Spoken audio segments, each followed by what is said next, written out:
Dams are the temples of modern India. ಡ್ಯಾಮ್ಗಳು ಆಧುನಿಕ ಭಾರತದ ಗುಡಿಗಳು. ನೀವು ಕಟ್ಟುವ ಆ ಗಾರೆ ಕಟ್ಟೆ ಇಡೀ ಭೂಮಿನ ಬಂಜರ್ ಮಾಡಕ ಕಟ್ತೀರಿ. ಸೊ ಜಾಸ್ತಿ ತಲೆಹಟೆ ಮಾಡದೆ ಮ್ಯಾಟ್ರಿಕ್ ಬರೋಣ. ಏಪ್ರಿಲ್ 22ನೇ ತಾರೀಕು ವಿಶ್ವ ಭೂದಿನ. ಈ ವಿಶೇಷ ದಿನದ ಪ್ರಯುಕ್ತ ಇವತ್ತು ನಾವು 2 ಸಿನಿಮಾ ನೋಡ್ತಾ ಇದ್ದೀವಿ. ಕನ್ನಡದ ಅತ್ಯುತ್ತಮ ಸಿನಿಮಾಗಳು, ಅಂಡರ್ ರೇಟೆಡ್ ಮೂವೀಸ್ ಅಂತ ಹೇಳ್ಬೋದು. ಮೊದಲನೇದು ಭೂಮಿ ತಾಯಿಯ ಚೊಚ್ಚಲ ಮಗ, ಮಾತಾಡೋ ಪ್ರಶ್ನೆನೇ ಇಲ್ಲ. ಎರಡನೇದು ಭೂಮಿಗೀತೆ. ಹಾಡಿಲಿರೋ ಜನರೆಲ್ಲ ಕೇಳಿ, ನಿಮಗೆ 48 ಗಂಟೆ ಕಾಲಾವಕಾಶ ಕೊಡ್ತಿದ್ದೀವಿ. ಈ 2 ಫಿಲಮ್ಸ್ನ ಯಾಕೆ ಚೂಸ್ ಮಾಡಿದ್ದೀನಿ ಅಂದರೆ ಇದರಲ್ಲಿರೋ subject matter which is dam. Dam ಬಂದು ಒಂದು ತುಂಬ ಇಂಪಾರ್ಟೆಂಟ್ ಇನ್ಫ್ರಾಸ್ಟ್ರಕ್ಚರ್. ದೇಶ ಅದರ ಅಭಿವೃದ್ಧಿಗೆ ಡ್ಯಾಮ್ ಪ್ಲೇ ಮಾಡೋ ರೋಲು ತುಂಬ ದೊಡ್ಡದು. ಈ 2 ಸಿನಿಮಾದಲ್ಲೂ ಒಂದು ಕಾನ್ಫ್ಲಿಕ್ಟ್ ಎದುರಾಗುತ್ತೆ. ಒಂದು ಸಿನಿಮಾದಲ್ಲಿರೋ ಟ್ರೈಬಲ್ ಅಂದರೆ ಬುಡಕಟ್ಟು ಜನಾಂಗದವರು ಡ್ಯಾಮ್ ಬೇಡ ಅಂತ ವಿರೋಧಿಸ್ತಾರೆ. ನೀವು ಹರ್ಕೊಂಡು ಹೋಗೋ ನೀರ್ನ ತಡಿತೀರಿ, ದಾಸಾಯಿ ಕೊಡ್ತೀವಿ ಅಂತ ನಿಲ್ಲಿಸ್ತೀರಿ, ಅಡವಿನೇ ಮುಳುಗಿಸ್ತೀರಿ. ಅಡವಿನೇ ನಾಶವಾದ್ಮೇಲೆ ಮಳೆಯಲ್ಲಿ ಪುಟ್ಟಿ.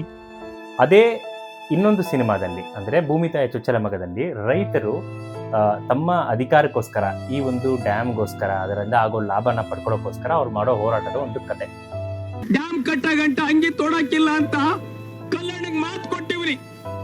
ನೀರ್ ಕೊಟ್ಟು ಹಂಗೆ ತೋರಿಸ್ರಪ್ಪ. ತಗೊಳ್ಳಿ ಸಾಹೇಬ್ರ, ಈ ಕಿವಿಟ್ಕೊಂಡು ಏನ್ ಕಿಸಿಲಿ. ಸೊ ವಿಷಯ ಏನಂದ್ರೆ, ಒಂದು ಅಣೆಕಟ್ಟಿಂದ ಸಾವಿರಾರು ಲಕ್ಷಾಂತರ ರೈತರಿಗೆ ನೀರು ಸಿಗುತ್ತೆ. ನೀರಿಂದ ಬೆಳೆಯಿಂದನೇ ನಾವೆಲ್ಲ, ಹೌದಲ್ವಾ? But at the same time ಈ ಒಂದು ಅಣೆಕಟ್ಟು ಒಂದು ಬುಡಕಟ್ಟ ಜನಾಂಗನ ಬೇರ್ ಸಮೇತ ಕಿತ್ತು ದೂರ ಬಿಸಾಕ್ಬೋದು. ಇದು ಎಷ್ಟು ದೊಡ್ಡ ವಿಚಾರ ಅಂತೀರಾ? ಜಸ್ಟ್ ಇಮ್ಯಾಜಿನ್ ಮಾಡಿ ನೋಡಿ.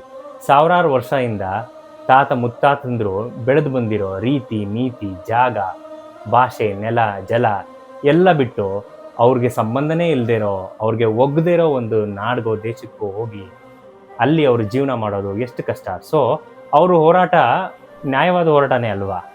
ಇವರ ಬೇಡಿಕೆಗಳಲ್ಲೂ ನ್ಯಾಯ ಇದೆ, ಅಟ್ ದ ಸೇಮ್ ಟೈಮ್ ಅವರ ಹೋರಾಟದಲ್ಲೂ ನ್ಯಾಯ ಇದೆ. ಈ ಕಾನ್ಫ್ಲಿಕ್ಟ್ಗೆ ಒಂದು ಸೊಲ್ಯೂಷನ್ ಅಂತ ಏನಿಲ್ಲ, ಸಹಬಾಳ್ವೆ ಅಷ್ಟೇ.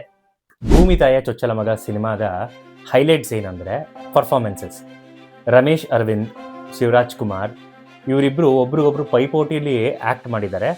ಶಿವರಾಜ್ ಕುಮಾರ್ ಅವ್ರ ಮೂವಿ ಅಂದ ತಕ್ಷಣ ನಾವು ಒಂದು ಜೋಗಿ ಇರ್ಬೋದು, ಓಂ ಇರ್ಬೋದು, AK-47 ಇರ್ಬೋದು, ಟಗರು ಇರ್ಬೋದು. ಇವಾಗ ಈ ಜೆನ್ಜಿ ಹುಡುಗರು, ಈಗ 2000 ಇಸ್ವಿ ಆದಮೇಲೆ ಹುಟ್ಟಿರೋ ನಮ್ಮ ಜೆನ್ಜಿಗಳಿಗೆ ಅವ್ರಿಗೆ ಗೊತ್ತಿರೋದು ಒಂದೇ, ಟಗರು ಅಂತ ಗೊತ್ತಿರೋದು. ಬಟ್ ಈ ಸಿನಿಮಾ ಇದು ಯಾವುದೂ ಇಲ್ಲದೆ, ಸಬ್ಜೆಕ್ಟೇ ಬೇರೆ, ಒಂದು ಸೀರಿಯಸ್ ಸಬ್ಜೆಕ್ಟ್ ಮೇಲೆ ಶಿವರಾಜ್ ಕುಮಾರ್ ಅವರ ಕ್ಯಾರೆಕ್ಟರ್ ಆರ್ಕ್ನ ಮಿಸ್ ಮಾಡದೆ ಇದರಲ್ಲಿ ಅಬ್ಸರ್ವ್ ಮಾಡಿ.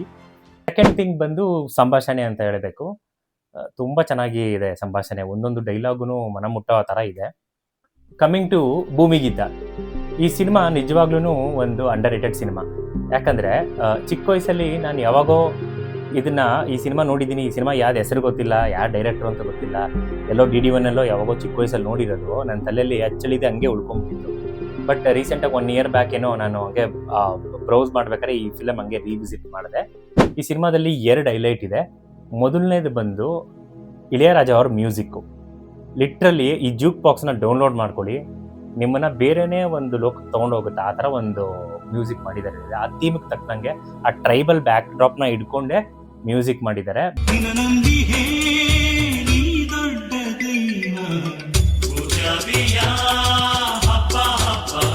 ಒಂದು ಕಾಡು ಕಾಡಾಗೆ ನಮ್ಮ ಹಾಡು ಕೇಳು ಕೇಳು ಜನ.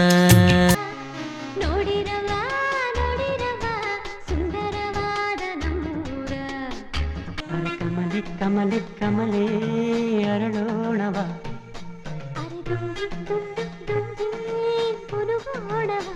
ಸೆಕೆಂಡ್ ಹೈಲೈಟ್ ಬಂದು ಸಂಭಾಷಣೆ. ಈ ಸಿನಿಮಾದ ನಿರ್ದೇಶಕರೇ ಇದಕ್ಕೆ ಸಂಭಾಷಣೆನೂ ಮಾಡಿದ್ದಾರೆ. ಕೇಸರಿ ಅರವು ಅಂತ ಅವ್ರ ಹೆಸರು. ತುಂಬ ಚೆನ್ನಾಗಿ ಬರೆದಿದ್ದಾರೆ ಸಂಭಾಷಣೆ. ಎಸ್ಪೆಷಲಿ ಜೀವಜ್ಜ, ಟ್ರೈಬಲ್ ಗ್ರೂಪ್ ಯಾರು ಇರ್ತಾರೆ, ಆ ಬುಡಕಟ್ಟು ಜನಾಂಗದ ನಾಯಕ, ಅವನಿಗೂ ಮತ್ತು ನಮ್ಮ ಡ್ಯಾಮ್ ಆಫೀಸರ್ ಅತುಲ್ ಕುರ್ಕಣಿ ಅವ್ರು ಮಾಡಿದ್ದಾರೆ ಆ ಕ್ಯಾರೆಕ್ಟರ್ನ. ಇವರಿಬ್ಬರು ನಡುವೆ ನಡೆಯೋ ಆ ಸಂಭಾಷಣೆ, ಆ ಕ್ಲೈಮ್ಯಾಕ್ಸ್ ಸೀನಲ್ಲಿ ಬರೋ ಡೈಲಾಗ್ಗಳು ತುಂಬ ಚೆನ್ನಾಗಿದೆ. ಯಾರು ನಿಮ್ಮ ಅಡವಿ ದೇವರು? ಎಲ್ಲಿ ತೋರಿಸಿ ಆ ನಿಮ್ಮ ದೇವ್ರ ಸೀಟ್ನ ಎಲ್ಲಿದೆ? ಆತು, ನಮ್ಮ ಅಡವಿ ದೇವರನ್ನ ನಾ ತೋರಿಸ್ತೇನೆ. ನೀವು ನಿಮ್ಮ ಸರ್ಕಾರನ ತೋರಿಸ್ತೀರಾ ಸಾಹೇಬ್ರ? What nonsense! ಈ ಎರಡೂ ಸಿನಿಮಾನ ಎರಡು ವಿಚಾರಗಳು ಜೋಡಿಸುತ್ತೆ. ಮೊದಲನೇದು ಡ್ಯಾಮ್ ಅನ್ನೋ ಕಾನ್ಸೆಪ್ಟು. ಈ ಎರಡು ಸಿನಿಮಾದು ಜೀವಾಳ ಬಂದು ಡ್ಯಾಮು. ಎರಡನೇದು ಬಂದು ನಮ್ಮ ಲೋಕೇಶ್ ಸರ್. ಈ ಎರಡು ಸಿನಿಮಾದಲ್ಲೂ ಲೋಕೇಶ್ ಸರ್ ಇದ್ದಾರೆ. ಈ ಎರಡು ಸಿನಿಮಾದಲ್ಲೂ ಸಖತ್ತಾಗಿ ಆ್ಯಕ್ಟ್ ಮಾಡಿದ್ದಾರೆ. ನೀವೆಲ್ಲ ಮೈಲ್ಗೆ ಯಾಕೆ ಹೋಗಿದ್ದೀರಿ? ಡ್ಯಾಮ್ ಕಟ್ಟೋದಕ್ಕೆ ಒಪ್ಪಿಗೆ ಕೊಡ್ಲಿಲ್ಲ. ಇದೆಲ್ಲ ಯಾವುದೋ ಕಟ್ಟುಕತೆ ಅಲ್ಲ. ನಮ್ಮದೇ ದೇಶದಲ್ಲಿ ಡ್ಯಾಮ್ ಕನ್ಸ್ಟ್ರಕ್ಷನ್ನ ವಿರೋಧಿಸಿ ನಡೆದಿರೋ ಒಂದು ದೊಡ್ಡ ಹೋರಾಟ ನರ್ಮದಾ ಬಚಾವ್. ಇಂಟ್ರೆಸ್ಟ್ ಇರೋರು ಇದ್ರ ಬಗ್ಗೆ ಹೋಗಿ ತಿಳ್ಕೊಳ್ಳಿ. ಒನ್ ಮೋರ್ ಸ್ಪೆಷಲ್ ಮೆನ್ಷನ್, ಭೂಮಿಗೀತಾ ಸಿನಿಮಾದಲ್ಲಿ ವಿನಯಾ ಪ್ರಸಾದ್ ಅವರು ಡ್ಯಾಮ್ ಆಫೀಸರ್ ಅವರ ಹೆಂಡತಿಯಾಗಿ ಒಂದು ಪಾರ್ಟ್ ಮಾಡಿದ್ದಾರೆ. ಸೊ ಅವರಲ್ಲಿ ಒಂದು ಡಿಲೈಮಾ ಇರುತ್ತೆ. ಈ ಕಡೆ ಅವ್ರ ಗಂಡನ್ನೂ ಬಿಟ್ಕೊಡಕ್ಕಾಗದೆ, ಆ ಕಡೆ ಆ ಬುಡಕಟ್ಟು ಜನಾಂಗ ಅವ್ರ ಮುಗ್ಧತೆ, ಅವ್ರ ಕಷ್ಟಗಳನ್ನ ನೋಡಿ ಅವ್ರಿಗೂ ಮರ್ಗೋ ಒಂದು ಕ್ಯಾರೆಕ್ಟ್ರಲ್ಲಿ ಸಕ್ಕದಾಗಿ ಆಕ್ಟ್ ಮಾಡಿದ್ದಾರೆ. ಸೊ ಅದು ಆಕ್ಟಿಂಗ್ ಅಂತಾನೆ ಅನ್ಸಲ್ಲ, ಆ ಒಂದು ಪಾತ್ರದಲ್ಲೇ ಬದುಕ್ಬಿಟ್ಟಿದ್ದಾರೆ ಅವರು. ಶಿವರಾಜ್ ಕುಮಾರ್ ಅವರು ಇದ್ರು, ರಮೇಶ್ ಅರವಿಂದ್ ಅವರು ಮಾಡಿರೋ ಪರ್ಫಾರ್ಮೆನ್ಸು ಎಕ್ಸೆಪ್ಷನಲ್ ಆಗಿದೆ. ಫಾರ್ ಎಕ್ಸಾಂಪಲ್, ಆ ಪಾರ್ಲಿಮೆಂಟಲ್ಲಿ ನಡೆಯೋ ಒಂದು ಸೀನು ಏನೊಂದು ಇಂಟೆನ್ಸಿಟಿಲಿ ಮಾಡಿದ್ದಾರೆ ಗೊತ್ತಾ ಆಕ್ಟಿಂಗು ರಮೇಶ್ ಅರವಿಂದ್. ಮಿಸ್ ಮಾಡದೆ ಆ ಸೀನ್ನ ದಯವಿಟ್ಟು ನೋಡಿ. ನಮ್ಮೂರಲ್ಲಿ ನೀರಿಲ್ಲ ಸ್ವಾಮಿ, ನೀರಿಲ್ಲ. ನೆಲಕ್ಕೆ ನೇಗಿಲು ಹಚ್ಚಿದ್ರೆ ಕಬ್ಬಣ ಹಾಕಿತ್ತರ ಶಬ್ದ ಬರ್ತಾ ಇದೆ. ಕಾಸು ಕರಿಮಣೆ ಇಲ್ಲ, ಏನೂ ಇಲ್ಲ. ಎರಡೂ ಸಿನಿಮಾ ಯೂಟ್ಯೂಬಲ್ಲಿ ಫ್ರೀಯಾಗೇ ಇದೆ, ದಯವಿಟ್ಟು ಒಂದ್ಸರಿ ನೋಡಿ. ಸೊ ಬಾಟಮ್ ಲೈನ್ ಏನಂದ್ರೆ, ಈ ಭೂಮಿ ಯಾರಪ್ಪನ ಮನೆ ಸ್ವತ್ತು ಅಲ್ಲ, ಸಹಬಾಳ್ವೆನೇ ಎಲ್ಲ. ಮನುಷ್ಯ ಭೂಮಿಯ ಸೊತ್ತು. ಭೂಮಿ ಮನುಷ್ಯನ ಸ್ವತ್ತಲ್ಲ.